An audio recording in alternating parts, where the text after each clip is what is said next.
Today on UMTV News, the number of deaths from the coronavirus in the U.S. has surpassed 7,000. Officials say it's time for a nationwide plan.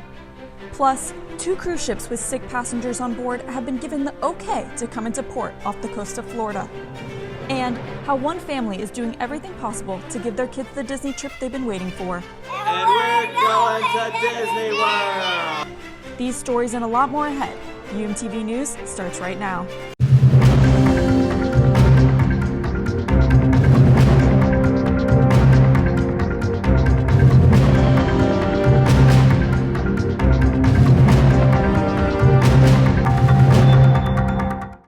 Hello everyone and welcome back to another quarantine edition of UMTV News. I'm Katie Benty.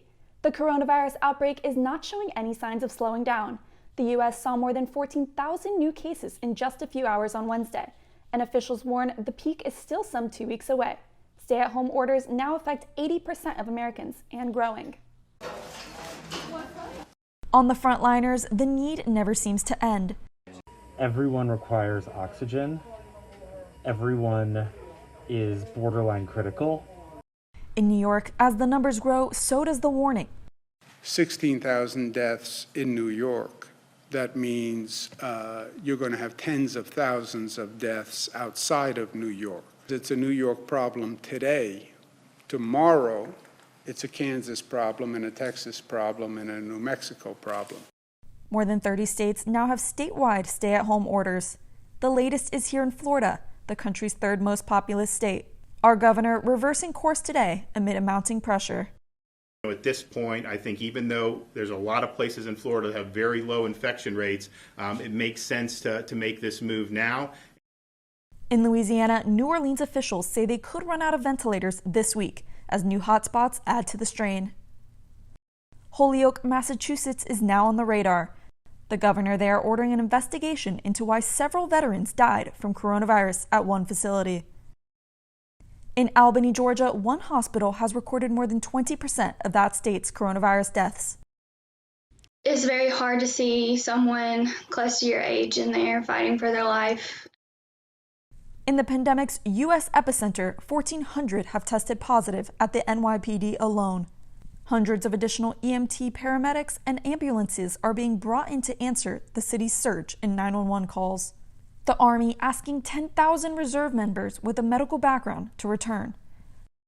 As experts and officials warn to keep the death toll down, it's time for a nationwide plan.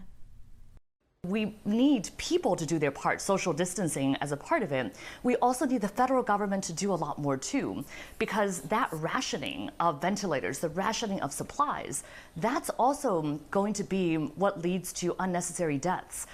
The numbers, the hotspots, the urgent need to tell part of this story. But it is the personal struggles and loss that reveal the lasting impact.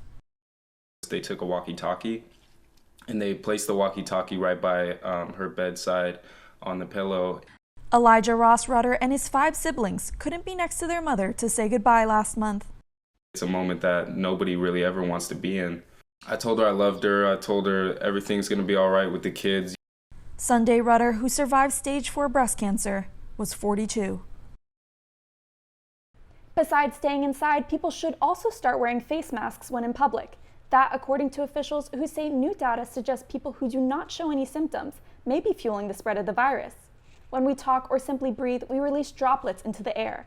Masks reduce the spread of disease by catching these droplets from the wearers' mouths. Meanwhile, 2 cruise ships have been given permission to dock in Florida and allow some passengers to get off.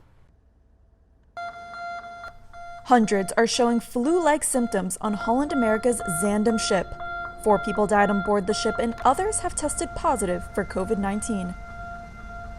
Under an agreement with local leaders, the ships can dock at the Port of Everglades Thursday.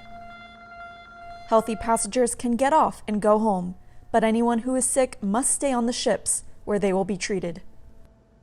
And critically ill passengers will be transferred to local hospitals.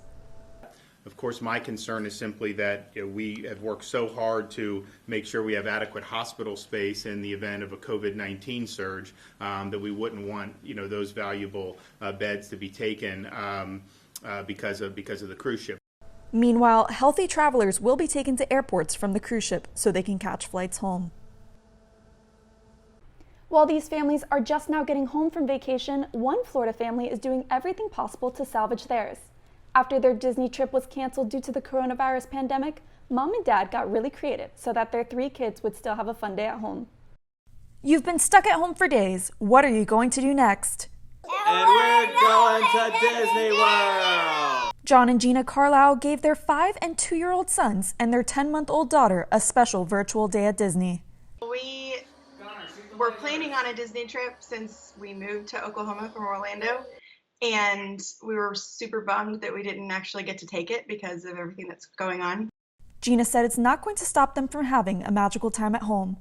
They all dressed up in Disney gear and wore their magic bands. Mommy booked us a character breakfast! They ate Mickey-shaped pancakes and waffles surrounded by plush Disney friends. Foster, what are you gonna ride? Dumbo. Then it was on to attractions. Just like you're riding Dumbo? John and Gina played YouTube videos on their TV of the sights and sounds and used their creativity to make it immersive for the kids, like this trip on Splash Mountain. The kids ate hot dogs for lunch just like you get at Casey's Corner on Main Street, USA in Magic Kingdom. So the Disney are swatting, and now we're park hopping to Animal Kingdom. The kids had no idea what was in store for them. Look, I see dinosaurs, but look up here. It's not the iguanodon, though. There was a big surprise at the end. It's getting close, it's getting close. We're not gonna make it. We're not gonna make it.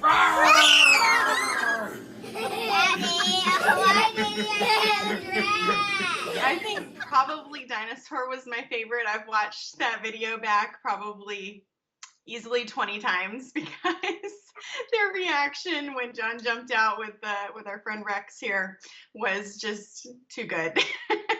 It cracks me up every time. Gina says all you need is imagination. There's really no reason not to do it. You can create something like this for your family. We just used things that we had at home, our laundry basket and their Disney dolls and dinosaurs and things like that, just being creative with the things we had. Virtual Disney Day was a big hit with the kids. They have asked several times since we did it whether we could do it again and how long we have to wait before we can do it again. So they're definitely excited about making this a thing now. Thanks, Disney World. We'll see you soon. Bye. That's certainly one way to remain hopeful in these difficult times for all of us. That's it for this quarantine edition of UMTV News. Remember to stay inside, stay safe, and stay hopeful. We will get through this. Have a good night.